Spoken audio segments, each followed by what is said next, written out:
دو بیماریاں ایسی ہیں جس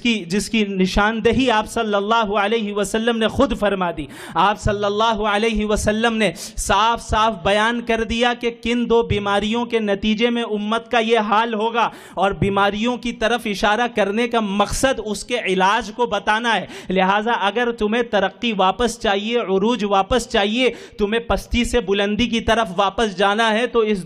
ان دو بیماریوں کو اپنے دلوں سے نکالو، دنیا کی محبت کو اپنے دل سے نکالو، اور اس کے لیے اس حدیث کو اپنے پیش نظر رکھو۔ آپ صلی اللہ علیہ وسلم نے فرمایا کن فی الدنیا کأنک غریب او عابر سبیل، اس دنیا میں اس طرح زندگی گزارو کہ گویا تم پردیسی ہو یا یہ کہ تم مسافر ہو۔ ایک مسافر جتنی لگژریس سفر کرے اس سے فرق نہیں پڑتا، اس کی نگاہ اپنی منزل کے طرف ہوتی ہے، وہ اپنے سفر میں قناعت کرتا ہے، جو کچھ نعمتیں ملتی ہیں اس پہ صبر کرتا ہے، چونکہ اسے معلوم ہے کہ میری منزل یہ نہیں ہے، میری منزل تو میرا گھر ہے، جہاں مجھے جانا ہے وہاں جا کر زیادہ آرام ملنا ہے، وہاں جا کر اصل آسائش اور آرائش ہمیں ملے گی، وہاں جا کر مجھے نعمتیں ملیں گی۔ تو اسی طرح اس دنیا میں بھی زندگی گزارو کہ اس دنیا میں اللہ نے تمہیں حلال اور جائز طریقے سے جتنا کچھ دے دیا اس پہ قناعت کرو اور اپنی منزل کو پہچانو۔ تمہاری منزل یہ دنیا نہیں ہے، تمہاری